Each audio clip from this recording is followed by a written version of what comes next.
Hello, this is Dan Lapel for New Focus Recordings, joined by Aaron Myers-Brooks, a great guitarist and composer from Pittsburgh. And Aaron has a great record coming out on Friday called Oblique. It's out on November 11th. How's it going, Aaron? It's going well. Thanks for having me. Thanks for joining. So, you've become a real pioneer in a very specific, well, actually, in microtonal music in general, but I think you've focused a lot, and this album focuses a lot on the 17 equal division of the octave system, which is a really unique and colorful tuning. And I think it might be cool to hear how you sort of arrived at working so much in 17 EDO, and maybe talk a little bit about some of the unique properties of that tuning.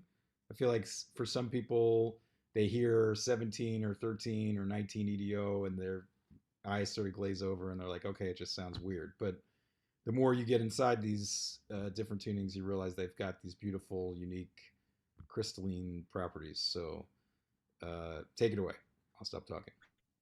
Sure. So I actually arrived at it basically by accident. So I know that I wanted a microtonal guitar of some kind for a while, and I know I definitely wanted it to be less than 24 notes per octave because I'd played around with quarter tone guitars before and found them very difficult to play, although very cool. Yeah, yeah, very difficult. So I'd been following metatonal music for a while. So it's two guys that build microtonal fretboards. Yeah, And they happened to on Instagram one day post a 17 EDO guitar for a very affordable price in a nice sky blue color. So I just decided to finally pull the trigger. And I'm glad that I did, as it's worked really well with the kinds of stuff that I like to do. It's interesting in that it has a pretty convincing like major and minor scale. Like the major thirds end up being a little rougher, and then the minor sevenths end up being a little bit sweeter. But you can basically play relatively conventional sounding music on it if you want to. And then it also has a number of, I'm sorry to stop sorry. you, but can you be more specific when you say rougher and sweeter? Do you mean Oh, wider sure. or narrower?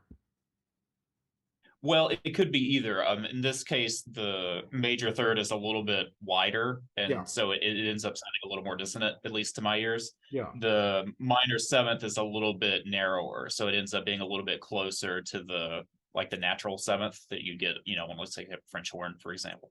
sure. So the major third wider than 400 cents? Yes, by a little bit. Wow, cool. So it's even wider than the equal tempered third. And the minor Right. seventh is it lower than 31 cents flat of the equal tempered seventh?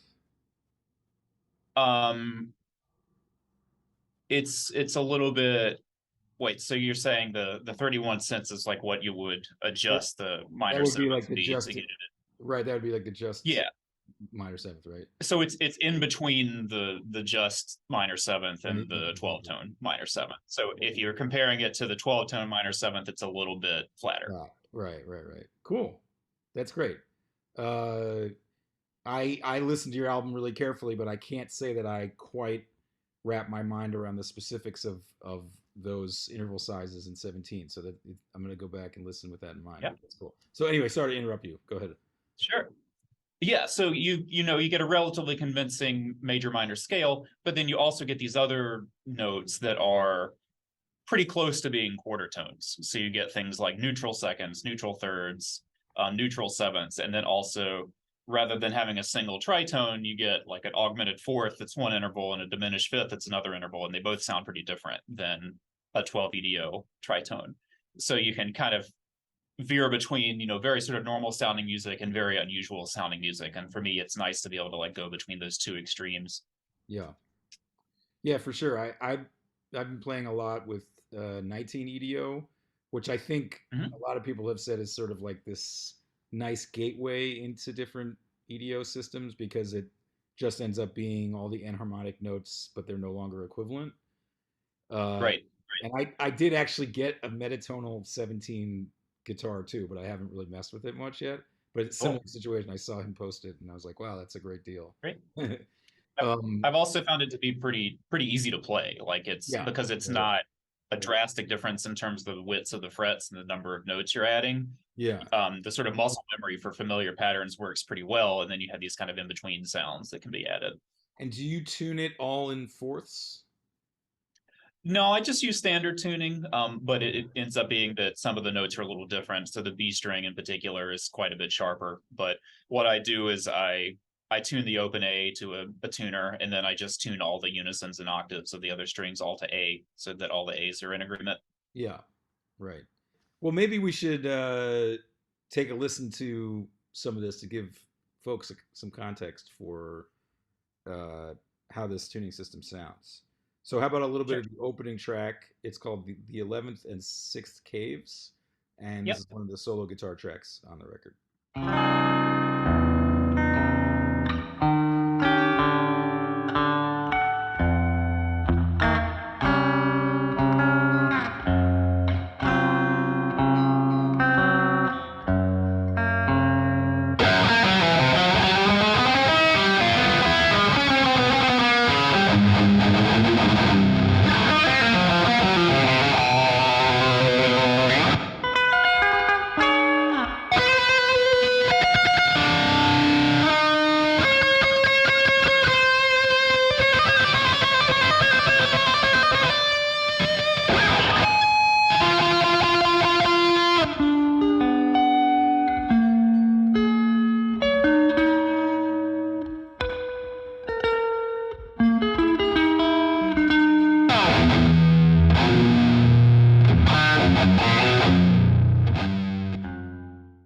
Great. Well, do you want to give us a little bit of context, background for that track?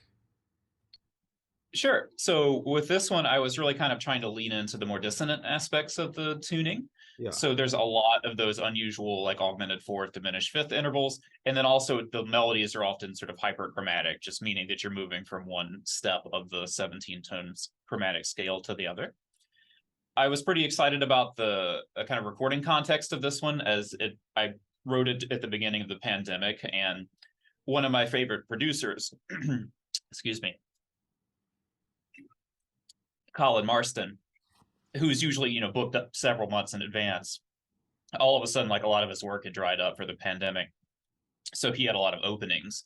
So I was able to get him to then reamp, mix, and master this in his studio, Minigroth, The Thousand Caves, which is what the title's referring to, in New York City. And he's pretty well known within the kind of avant metal world, and Yeah. a little bit in the free jazz world as Sure. well. Yeah. That's great. Yeah. No, the electric guitar sound throughout is really, really fantastic. Yeah, Uh, I think he did a good job. yeah. Great.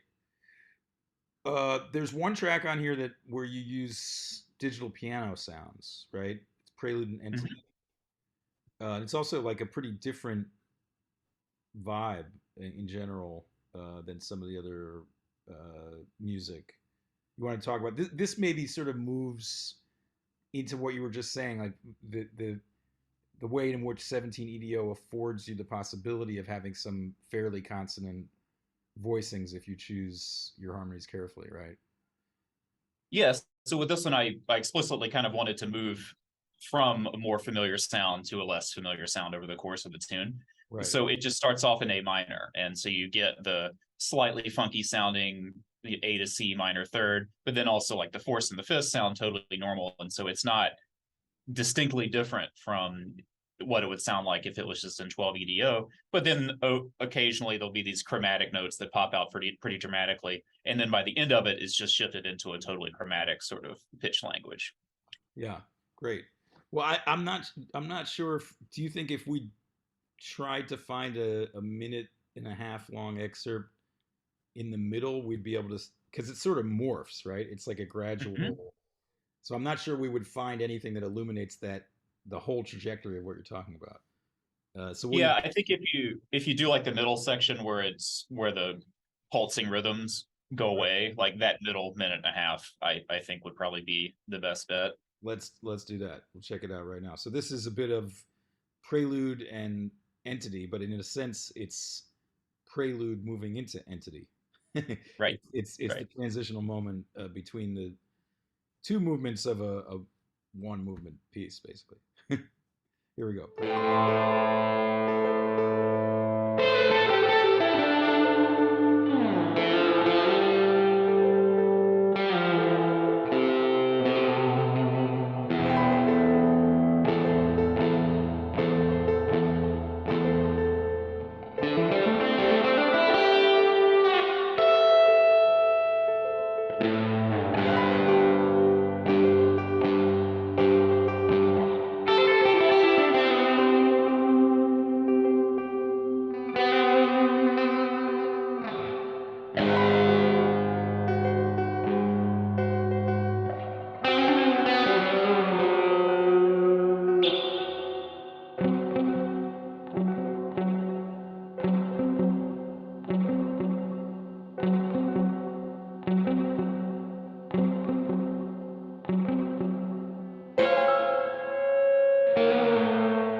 Great. So also included in this album is actually the piece I think I first was introduced to your music through Energy Shapes number 3.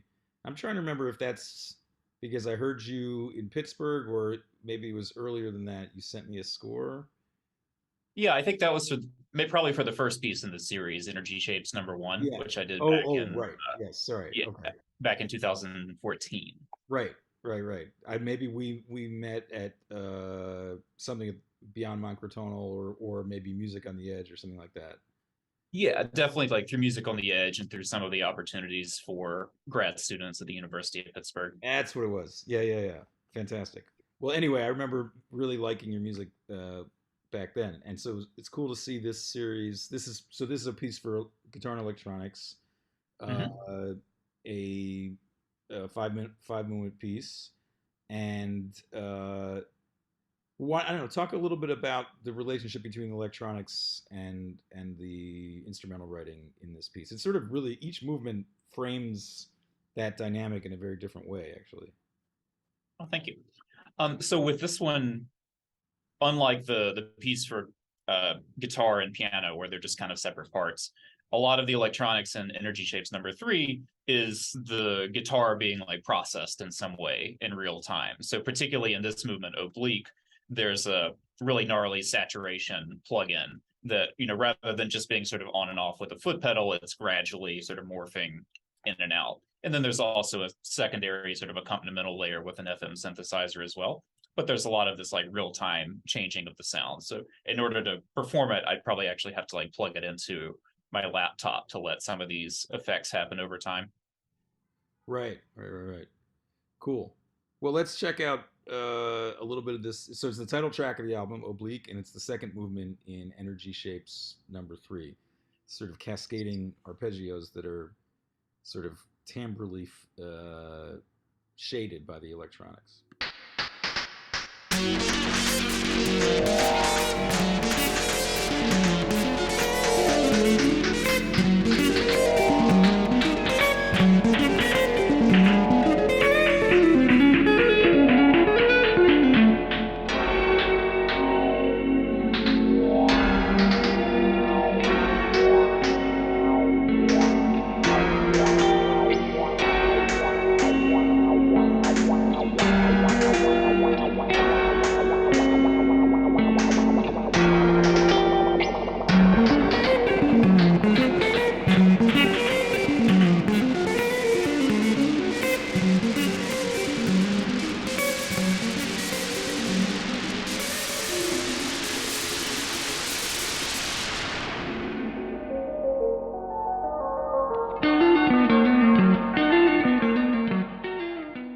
Cool. Well, I think that uh, track highlights some sort of different sides of your guitar approach in general.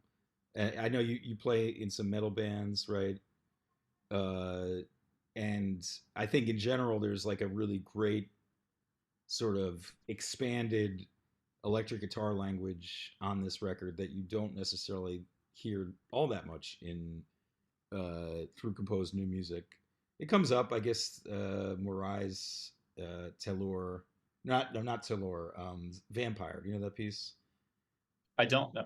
Oh, that's a pretty cool. Or Romatelli, Trash TV Trance is sort of more of like a old school '60s like blues rock gone wild or something. But Cool. here, I mean, there's you're using like pinch harmonics and a lot of sort of techniques I think people might associate with like 80s and 90s sort of metal playing or something. Yeah, absolutely. So like any time that there's a lot of distortion on the record, the metal technique that I've developed since I was a teenager is pretty prominent. in terms of the track that we just listened to, this one also, from like a writing perspective, is a bit more like what I would do with the metal bands that I play with, and Yeah. that it's a bit more oriented around like riffs and loops and things that are a little more repetitive, a little, kind of less Schoenbergian in terms of having totally continuous development, and also like written very specifically in accordance to like shapes on the instrument and creating things that sort of feel ergonomic and are physically satisfying. So whereas the first track we heard, again, it has that very like through composed kind of sound. This one's a little more, almost sort of song oriented or riff oriented, I think. Right. Taking these sort of rhythmic modules and you know turning them around a little bit like a Rubik's cube, I guess. Uh, Yeah, the kind of shifting rhythm thing. I think I probably lift a lot of that from King Crimson. yeah, totally. And maybe maybe Fripp lifted a lot of it from I don't know Messiaen. Could be, yeah. Yeah, yeah, yeah. Cool. Well, it's a really fun album. It's great, and it's wonderful to sort of see the trajectory of your work. Thinking back to when I first encountered it in 2014, and see what you're doing now, and it's all fantastic. So, congrats, and everybody out there. I hope you have a chance to check it out. It'll be out on November 11th, this Friday. FCR345 Aaron Myers-Brooks Oblique. Just shout out some of the folks who were involved in the production.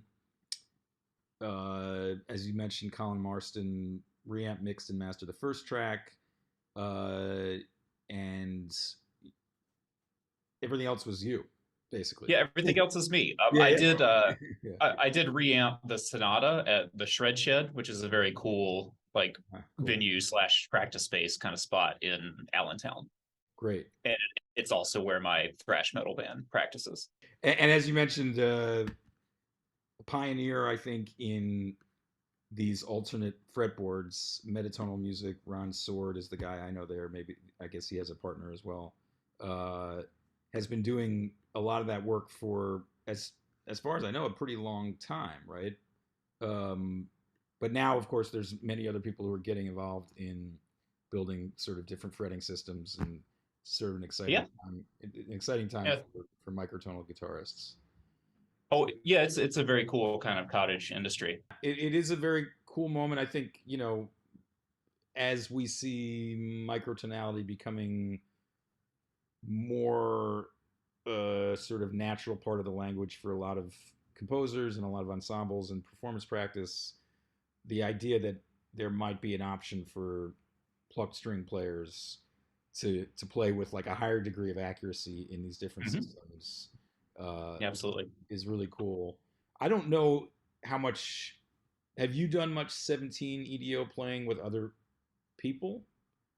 Not at all so far, Right. except I did an improvisation with Right. a local group called How Things Are Made. And Okay. I played 17 EDO, and then they played 12 EDO guitars and basses, and then there was also electronic processing. So Right. Right. Right. it was sort of intentionally clashy. Yeah, sure. I mean, in an improv setting, like I think these things can sort of coexist. I haven't yet done any ensemble music with 19 EDO either. I guess my hope was that because that system is a little bit closer to the sort of the logic of just like an harmonic scale in 12, that maybe I could get away with it, but I don't know yet. I mean, it probably still would really obviously clash a lot unless there was like a very sensitive player who could be making those, I guess, essentially 37-cent adjustments constantly. Yeah, I mean, I think it kind of depends on how you use it, because Yeah. unfretted string players do all sorts of intonational things all the Yeah, time. right, So right, right, right. Well, it seems like quarter tones are sort of like they're nobody who's actively playing a lot of ensemble music is flinching if they see a quarter tone passage. right. Uh, and I think just intoned intervals, ratio based intervals seem to be something that people are somewhat more comfortable with than, and I certainly understand, like a bowed string player having to all of a sudden think in 19, that's sort of meaningless to them. They would need something very specific about like the actual pitch that you're writing, and what's the just ratio that it's closest to, or how many cents flat or sharp from EDO is it, from 12 EDO is it, right? I don't know. It's an interesting. Yeah, I think it something where you kind of have to think in like categories of intervals. Yeah, So if right. a slightly sharp major third is not necessarily going to be like a huge sonic difference. So if you say play, C to E, and then you're matching the 17 tone guitar, then it's probably just an issue of like adjusting it slightly by ear. Right, right, right. If you know that you're shooting for something that's a little bit wide, and whether or not you're like 3 or 4 cents sharp or flat is probably not going to make anybody feel like you're not playing the same pitch anymore, unless their ears are just phenomenal. Right. uh, cool. Well, it's great to chat. Congrats again, and hope to run into you soon in Pittsburgh or New York or wherever. Absolutely. Thank you so much for having me. Yep. All right. Take care, everybody. Check out the album. Bye bye.